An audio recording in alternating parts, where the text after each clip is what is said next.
We are seeing a substantial jump in gun violence this year, and it's only July. So far in 2021, the website Gun Violence Archive has recorded nearly 23,000 gun violence deaths. More than 12,000 of those deaths were from suicide. On Tuesday, New York Governor Andrew Cuomo issued the nation's first ever executive order declaring gun violence a disaster emergency in the state. Now, leaders from Pennsylvania to Illinois are under pressure to do the same. I want to bring in two people very close to this issue. Fred Guttenberg is a gun safety advocate whose daughter, Jamie, was murdered in the Parkland, Florida school shooting. We're also joined by filmmaker Judd Ehrlich. Judd is the director of The Price of Freedom.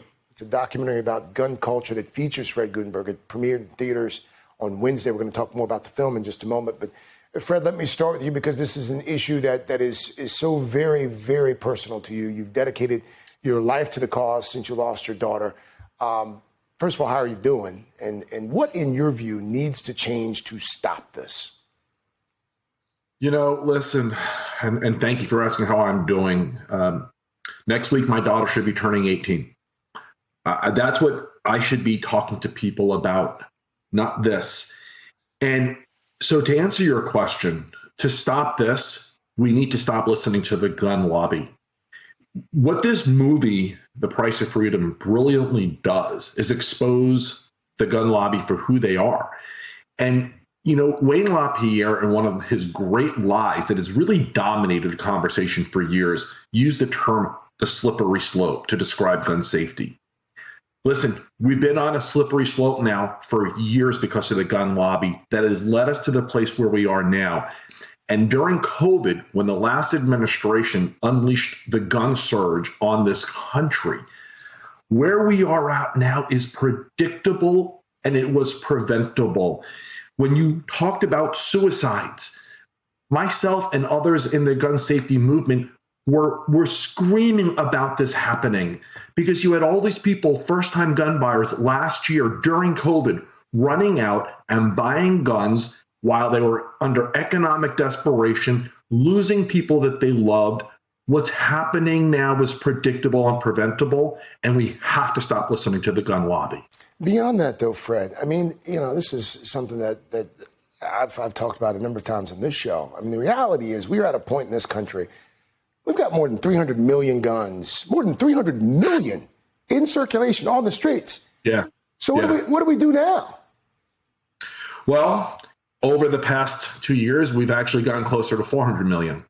And so what do we do now? We have to do a variety of things because it's not just the fact that we have all those guns, and about 9 out of 10 that are used in crimes are actually guns that somebody is not legally allowed to own.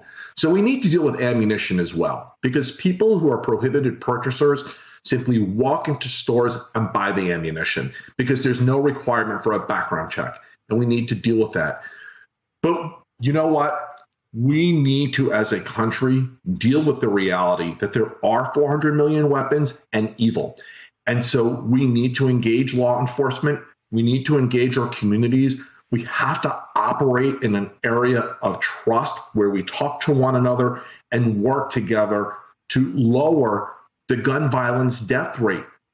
What this gun lobby did that ended up with 400 million weapons on our streets is something we as a country have to now deal with. The majority of this country's history, as The Price of Freedom points out, was as a gun safety country, and we need to get back there. Judd, let's talk about the film. I mean, what connection do you see in the violence that we're seeing this year across this country to what you learned while filming The Price of Freedom? What we're seeing now is really a through line of what the NRA has been doing for decades. And where they excel is on a narrative of fear. And in times of uncertainty, like the pandemic, we see gun sales going through the roof, record numbers. That's due in no small part to the rhetoric of the NRA that is so saturated the psyche of this country. And it's one of the things that we try to unpack in the film to reframe this debate and really understand how we got here and the NRA's role. Judd, President Biden, as you know, challenged Congress last month to tackle the issue of gun violence. We all know how divided Washington has been for decades, but America not divided at all on one particular issue. There's a Quinnipiac poll from April, and it found that 89% of Americans support background checks for all gun buyers. 8% oppose it. 89% of Americans, not Democrats, not Republicans, 89%.